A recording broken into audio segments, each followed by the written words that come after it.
Xin chào tất cả các bạn. Mình vừa đi ốc đực từng đây thứ về.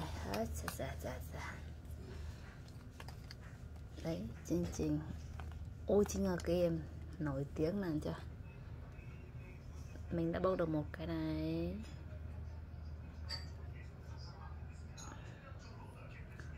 C1 tôi C1 này. Một con hoa cốt chỉ việc sinh C1 này một. Ui sao có thục. Chúng ta cùng khám phá thân nhá. Mình sẽ khám phá cái này đầu tiên.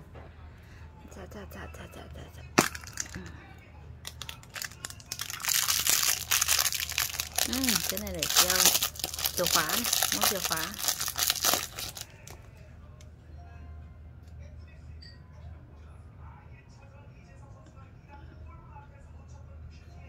Treo chìa khóa này theo góc.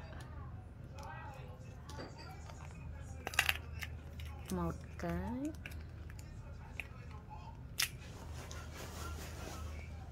nữa mình sẽ đây. Cái này là cái gì nhỉ?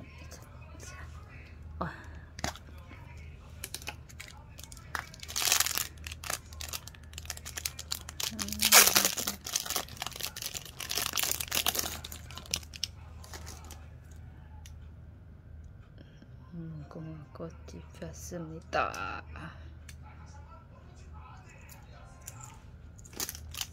Hai cái.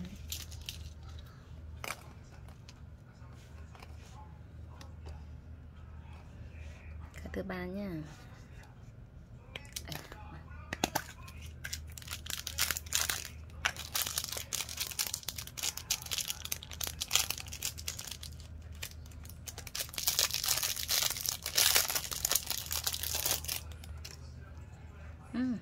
Cái thứ ba là cái ồ.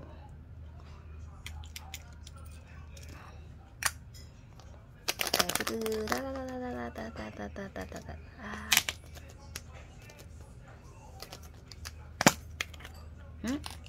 này là cái gì các bạn ơi? Cái này để dính điện thoại.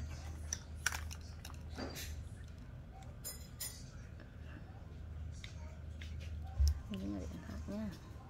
Ủa? Là có rồi sao? Cái thứ năm.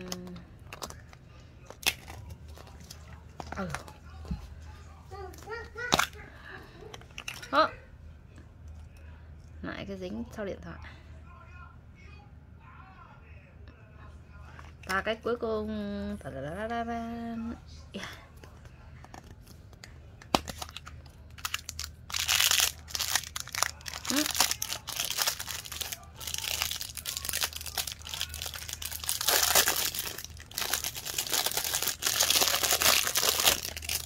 짜잔, hai cái giống nhau.